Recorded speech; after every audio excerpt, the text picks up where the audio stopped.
अस्सलाम वालेकुम व्यूवर्स। आज हमारा व्लॉग उन तमाम चीज़ों से मुख्तलिफ है जो खाने पीने से मुतल्लिका हम आपके साथ शेयर करते हैं।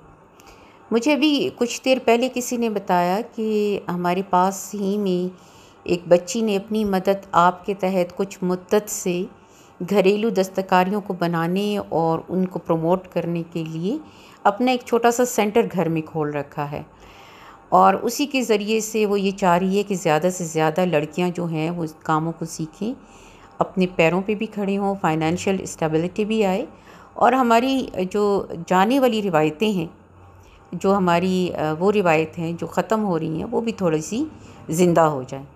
तो आज मेरा उनके घर विज़िट का प्रोग्राम है और मैं जब वहाँ पहुँची तो मैंने देखा कि इसमें कोई शक नहीं है कि उसने बड़े अच्छे काम को इंट्रोड्यूस किया है, बड़ी अच्छी नीयत थी और उससे मिलकर भी मुझे बड़ी खुशी हुई कि बच्ची जो है वो अपने आप को कितना स्ट्रॉन्ग महसूस कर रही है अपनी फाइनेंशियल स्टेबिलिटी की वजह से। तो अभी हम चलते हैं, हम देखते हैं वो हमें क्या इंट्रोड्यूस करवाती है, हमें क्या बताना चाहती है, उसने क्या क्या बनाया है और वो किस चीज़ों की मदद से बना है और इसकी क्या डिमांड है। वैसे कल्चरली आप जब देखें तो ये कल्चरल हेरिटेज है हमारी।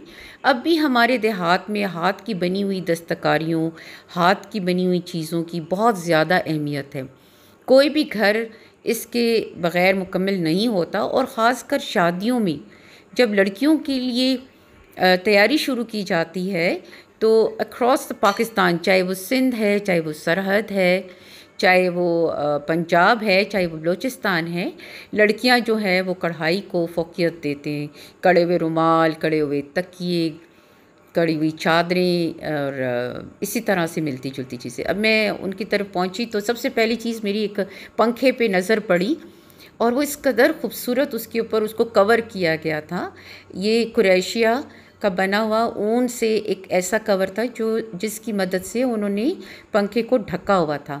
इसके बाद एक पुराने कपड़ा उसके बकौल उस बच्ची के कि उसके ऊपर मैंने उसको टसल लगा के एक वॉल हैंगर बनाया और है वॉल हैंगिंग की उसकी बनाई। और इसके बाद उसने मुझे बताया कि बारीक कढ़ाइयाँ कैसी होती हैं।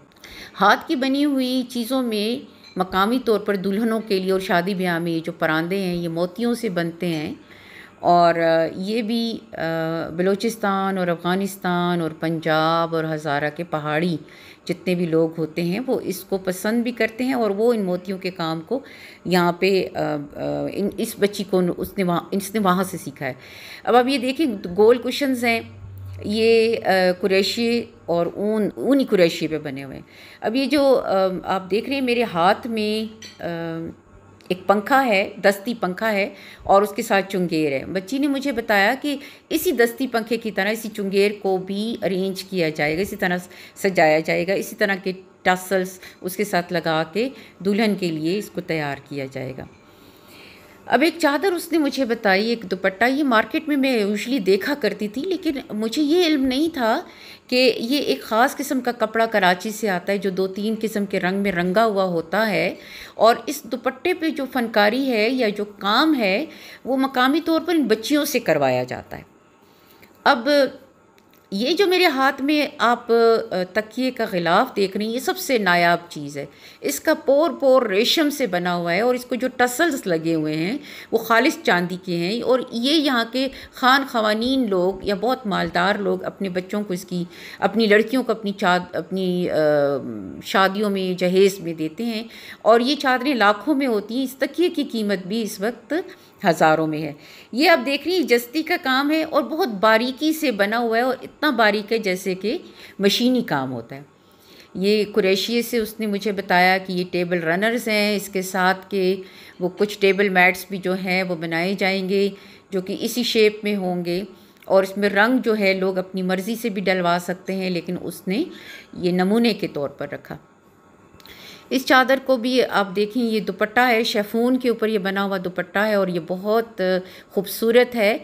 इसका काम भी कुछ लोग किसी दूसरे इलाके में होता है और जहाँ पे ये शीशे की तरह चीज़ आपको लग रही है ये पन्नी है, दरअसल ये शीशे से मिलती जुलती चीज़ है, वो पन्नी का काम यहाँ होता है। ये आप बहुत बड़ी एक बेड कवर देख रहे हैं, डबल बेड का, जिसमें स्क्वायर शेप में टुकड़ियाँ जो हैं वो लगाई गई हैं और ये टुकड़ियाँ स्वाति काम से उनकी भराई की गई है। तो ये बहुत अच्छा लगता है, इसमें भी रंग अपने तौर से लगाए जा सकते हैं। यहाँ पे भी पन्नी के काम के लिए दुपट्टा आया है और ये उन्होंने इस वक्त फैलाया हुआ था कि इसके काम कंप्लीशन के करीब था। इस बच्चे के पास जो छोटी बच्चियाँ आती हैं वो कागज़ से मुख्तलिफ़ किस्म की चीज़ें बनाने में महारत भी रखती हैं और देहाती कल्चर में हाथ से बनी हुई चीज़ों से घरों को डेकोर किया जाता है। ये अंडों के छिलकों से ये एक इन्होंने हैंगिंग सी बनाई। इसी तरीके से आप देख रही हैं कि हमारे यहाँ भी चूड़ियों के ऊपर किनारी लगाने का या लेसेस लगाने का या उसको चमकाने का रिवाज है। ये हाथ से बनी हुई चूड़ियाँ होती हैं और उनका कहना है कि ये मार्केट वाले हमसे बनवाते हैं और फिर हम उनको बना के देते हैं और ये बाज़ार में बिकती हैं। इसमें मेहंदी के हवाले से बालियाँ और टीका वग़ैरह भी बनता है। ये गाना जो उसने मुझे हाथ में बताया और उसने मुझे बताया कि ये भी हमारे यहाँ मकामी तौर पे बनता है, लड़कियाँ बनाती हैं और फिर मार्केट में लेके जाती हैं। ये फ्रेम्स आप देख सकते हैं, ये स्वात की कढ़ाई है, लेकिन हज़ारा में पश्तून कल्चर में इसको बड़ी ही एक रिवायती अंदाज़ जो है वो दिया जाता है। यह हाथ से बना हुआ है, मुकम्मल भराई की गई है। इसमें अमूमन गहरे रंगों पर रंग बिरंगी फूलों से आमेज़िश जो है वो की जाती है।